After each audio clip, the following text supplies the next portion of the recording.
Welcome to Crime Story. Today, I bring you one of the most chilling and heartbreaking cases ever recorded, the tragic file known as 44 Days in Hell, the Junko Furuta story. This is not just a tale of crime, it's a story of cruelty, injustice, and the voice of a young girl that still echoes through history. If you find this story powerful or important, don't forget to like this video and subscribe to the channel. Your support helps us keep telling these stories that must never be forgotten. Now, let's begin. In the quiet suburb of Misato, Japan, a girl named Junko Furuta was living the kind of life any parent would be proud of.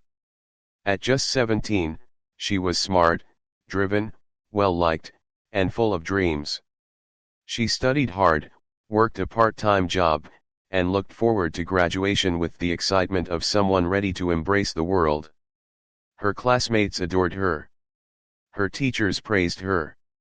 Her parents believed in her. Junko wanted to become a singer, to bring joy, not pain, to those around her. But in November 1988, her light was taken, and in the darkest, most unthinkable way imaginable. This is not just another crime story. This is the story of one of the most brutal cases in Japan's post-war history. A story that begins with a simple bike ride home, and ends with a teenage girl's body encased in a concrete drum. For 40 days, Junko was hidden from the world, trapped in a nightmare she could never escape. And when her body was finally found, it was not just grief that consumed the nation, it was rage. How could this happen? Who could be capable of something so cruel? And why did no one stop it? What you are about to hear is a story of betrayal, silence, and the failure of justice. A story that still echoes through the streets of Tokyo, through the halls of law, and through the hearts of those who will never forget her name. This is the story of Junko Furuta, and it must be told. If you believe stories like this deserve to be remembered, if you believe truth matters, please like this video, leave a comment, and subscribe. Because some stories aren't just stories, they're warnings. They're lessons. And they're calls for change. Junko Furuta was the kind of teenager who made people proud just by being herself. At 17, she had already mapped out her future, not with arrogance, but with quiet determination. She lived in Misato, Saitama Prefecture, a peaceful part of Japan where dreams were supposed to be safe. Junko was a senior at Yashio Minami High School, and her teachers spoke of her with admiration. Her classmates saw her as bright, cheerful, and gentle, the kind of person who lit up a room without trying. She wasn't just a good student. She was exceptional. Her grades were high. Her attendance was perfect. She had a part-time job at a plastic molding factory, not because she had to work, but because she wanted to save money for her graduation trip. Junko was responsible, disciplined, and always looking ahead. She had even accepted a job at an electronics store where she planned to work after finishing school. But behind that practicality was a bigger dream. She wanted to become an idol singer. It was something her friends often teased her about, but Junko smiled every time. She believed in herself. And she had every reason to. But while Junko was focused on shaping her future, others were drifting deeper into darkness. Elsewhere in the same city, 4 teenage boys had dropped out of high school. They weren't planning for anything, they were already living outside the law. Hiroshi Miyano, Joe Ogura, Shinji Minato, and Yasushi Watanabe weren't just delinquents. They were chinpira, young, low-ranking gangsters tied to the Yakuza. They robbed women. They stole cars. They harassed strangers. And when they couldn't find power in their own lives, they used violence to take it from others. To them, the world wasn't something to dream about. It was something to dominate. Fate, or perhaps something darker, was about to pull Junko Furuta and these 4 boys into the same story, one that would stain the pages of Japan's history books forever. And it all began with a bike ride home. It was just another Friday night. November 25, 1988. The streets of Misato were calm, the sky already cloaked in early winter darkness. Junko Furuta had just finished her shift at the plastic molding factory. She was tired, but content, another step closer to graduation, to adulthood, to a life she was building with her own hands. She got on her bicycle and began the familiar ride home. Her mind was likely filled with ordinary thoughts, homework, friends, the future. But she had no idea that this would be the last time she'd see her neighborhood. Or that she was being watched. Somewhere nearby, Hiroshi Miyano and Shinji Minato were riding around on motorbikes. But they weren't out for a joyride, they were hunting. That night, they had one purpose, to find a woman, any woman, and take from her what wasn't theirs to take. And as fate would have it, they spotted Junko. Minato struck first, violently knocking her off her bike and then fleeing the scene. It was all part of a sick setup. Seconds later, Miyano approached, pretending to be a concerned stranger. He asked if she was okay. He offered to walk her home. Junko, likely shaken and disoriented, had no reason to distrust him. He looked like a normal teenager. He spoke calmly. She accepted his offer. But instead of leading her home, he led her into a nightmare. Miyano lured her to an abandoned warehouse, where his demeanor shifted. The smile faded. The kindness turned cold. He told Junko he was part of the Yakuza, that if she didn't obey him, her family would pay the price. Fear took over. She couldn't run. She couldn't scream. From that moment, her freedom was gone. He forced her into a taxi and took her to a nearby hotel in Adaka. That was where the horror truly began, where a cruel plan was set in motion, and the life of an innocent girl started to unravel. By the time the sun rose the next morning, Junko was gone. Her parents didn't know. Her friends didn't know. The world hadn't noticed yet. But in a quiet hotel room in Tokyo, something unspeakable had already begun. And it would only get worse. After that first terrifying night, Junko Furuta was taken not to a prison or a faraway hideout, but to the home of one of her abductors, Shinji Minato. A quiet, unassuming house nestled in the Adaka ward of Tokyo. A house where the walls would soon hold unspeakable horrors. And yet, within those walls, were adults. His parents. His brother. People who should have asked questions. People who should have noticed something was terribly wrong. Junko was forced to pretend she was Minato's girlfriend whenever his parents were present. Smiling when her body ached. Bowing politely when her soul was breaking.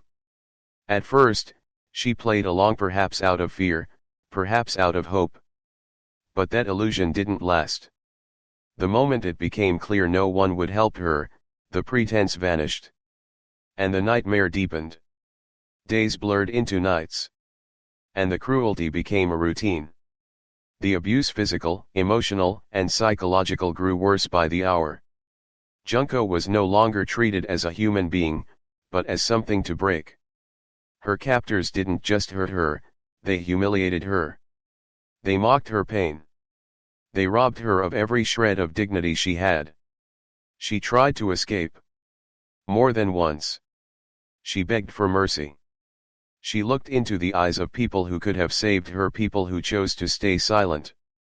Minato's parents, terrified of their own son, turned a blind eye.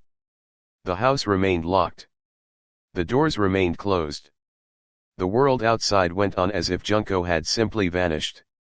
As the days passed, her body began to fail. Malnourished. Sleep-deprived. Wounded inside and out. But Junko never gave up. Even as her strength faded, her will to live remained. Some nights, she must have stared at the ceiling, wondering if anyone would find her. If anyone remembered. If she'd ever feel the sun again.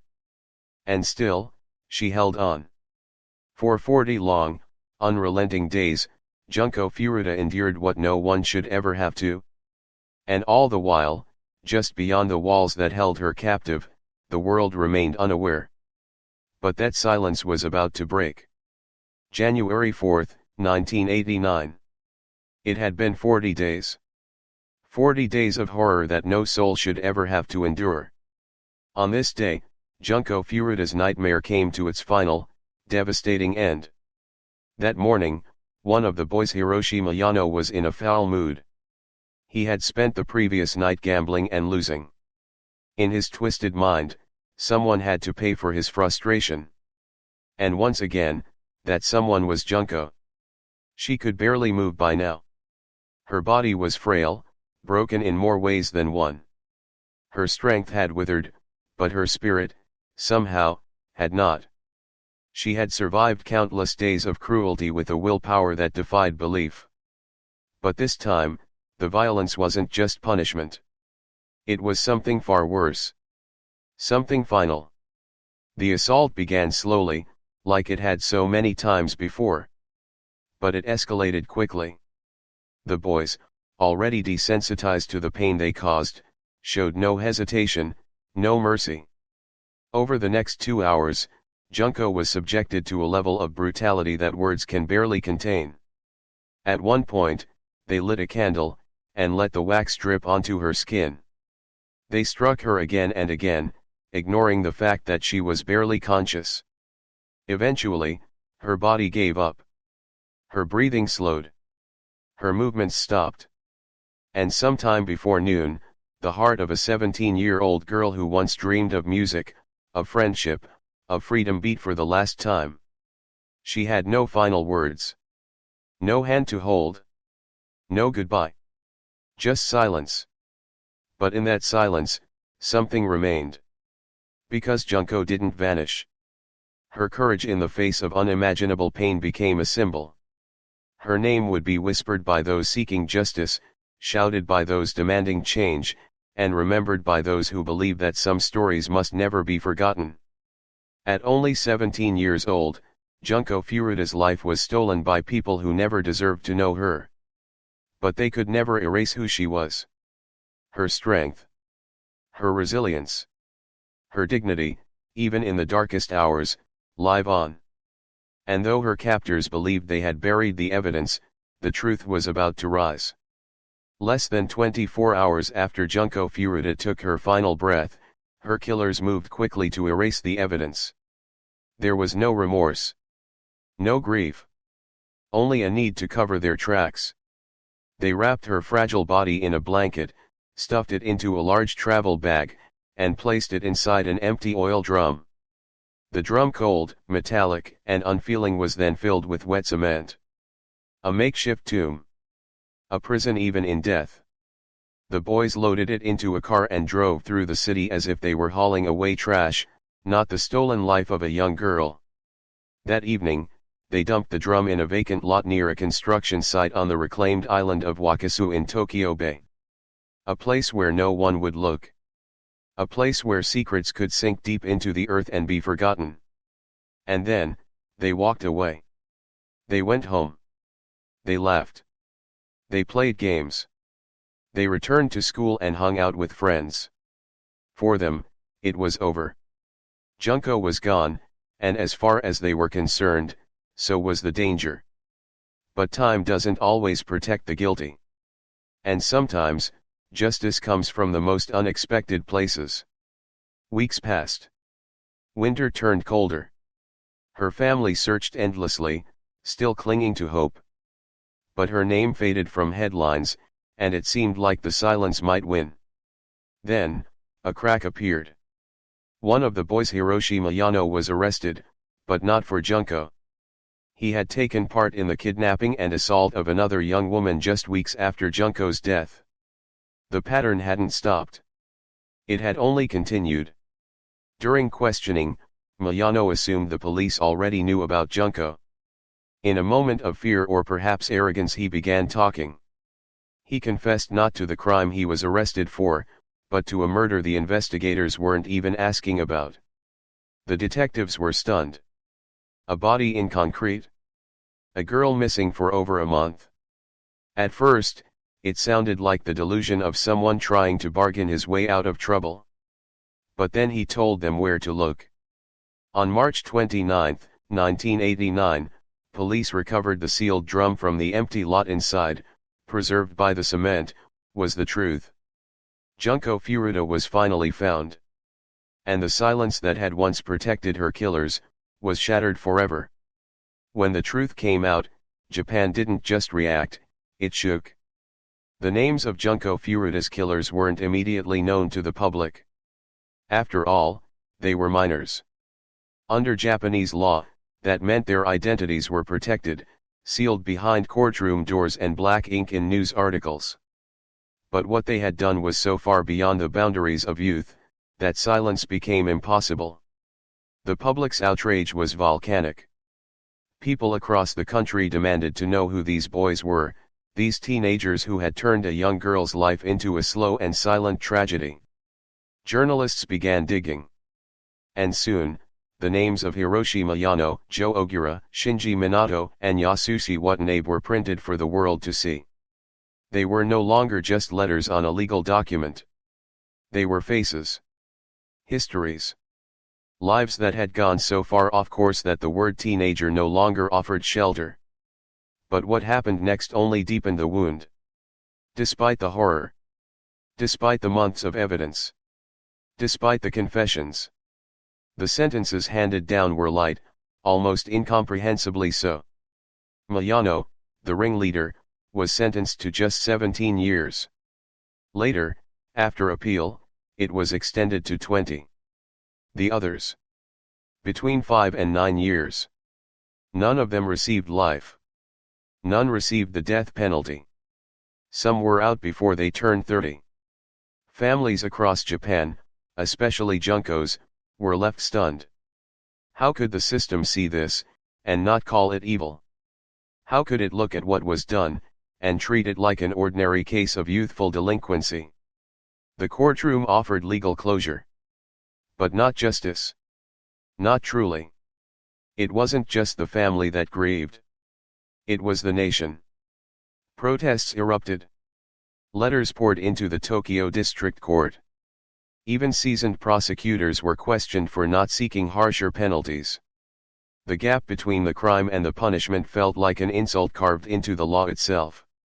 The world had learned Junko's name, but it was now asking something much darker. When the system fails to reflect the gravity of a crime, does that system deserve our trust? Justice, they say, brings closure. But in the case of Junko Furuta, that closure never came. Her killers served their time, and then they walked free. But what became of them? Did they vanish into the shadows? Start new lives? Or carry the weight of their actions into the years that followed? The answers are disturbing. Hiroshi Miyano, the ringleader, was released in 2009 after serving just 2 decades. He changed his name to Yokoyama, perhaps hoping to leave the past behind. But there was no repentance. He reportedly bragged about his past, flaunted connections to the Yakuza, and tried to insert himself into pyramid schemes. In 2013, he was arrested again for fraud, though he refused to speak and was never charged. The silence, this time, protected him. Joe Ogura, another key figure in Junko's suffering, also changed his name, to Kamisaku. After his release, he married, divorced, and slipped back into crime. In 2004, he kidnapped and assaulted a man he believed was seeing his ex-girlfriend. He served more prison time, and then faded. In 2022, he died alone in a bizarre accident, his body discovered in his apartment, head lodged between a toilet bowl and tank, the official cause, choking on vomit while medicated. Shinji Minato, the boy whose family home became Junko's prison, also returned to the streets.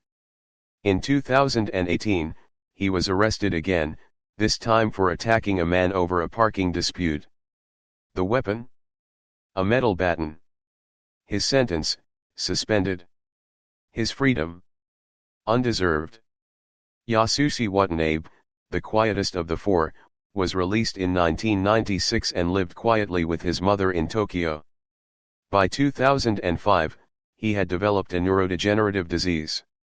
He died in 2021, at just 49 years old. Each of them walked away from a crime that shook a nation. Some continued to harm. Some simply disappeared. But none of them, not one, ever made a public apology. Not one showed true remorse. And Junko's family? They still carry a weight that never lifts. Every birthday, every holiday, every quiet moment in the house she once filled with laughter is a reminder of what was taken, and what the justice system never gave back. As for the world, it still asks the same question: how could this happen? And will it happen again? On April 2, 1989, a funeral was held for Junko Furuta. A quiet ceremony for a girl whose story had shaken an entire country. Her classmates gathered in tears, her teachers silent in disbelief, and her family, broken in ways words cannot describe, stood by the casket of a girl who should have been celebrating graduation, not being laid to rest. During the service, one of her classmates stepped forward and read a letter, a message from the heart of a grieving classroom. "Jun-chan, welcome back. You went through so much, didn't you? I'm upset with myself that I went on living, unaware of what was happening. We'll absolutely not let your death be in vain. We'll strive for a world where such heinous crimes no longer exist. Farewell, Jun-chan." There wasn't a dry eye in the room. It wasn't just a goodbye, it was a vow. Her parents were handed her diploma, a document she had earned but never received in life. And inside her coffin, the uniform from the job she had planned to start after graduation was gently laid. The future she dreamed of, lovingly symbolized, cruelly unrealized. Junko Furuta was just 17. She had dreams, laughter, hopes, all stolen in the most monstrous way imaginable. But what her killers couldn't steal was her legacy. Junko's story lives on not because of the horror, but because of her strength. Because she mattered. Because her name must not fade into history as just another victim, but rise as a warning, a lesson, and above all, a promise. A promise that the world will remember. That the world will not stay silent. That voices like hers, no matter how brutally silenced, will echo through time until change is no longer optional, but inevitable. Her name is Junko Furuta. Let it never be forgotten. Thank you for staying with us until the end of this heartbreaking story. Junko Furuta's name deserves to be remembered, not for the horror she endured, but for the strength she showed, and the change her story continues to demand. If this story moved you, if it made you think, or if you believe the world needs to hear the truth, please like this video, share your thoughts in the comments, and subscribe to Crime Story. Together, let's make sure stories like Junko's are never buried in silence again. Until next time, stay safe, stay aware, and never forget,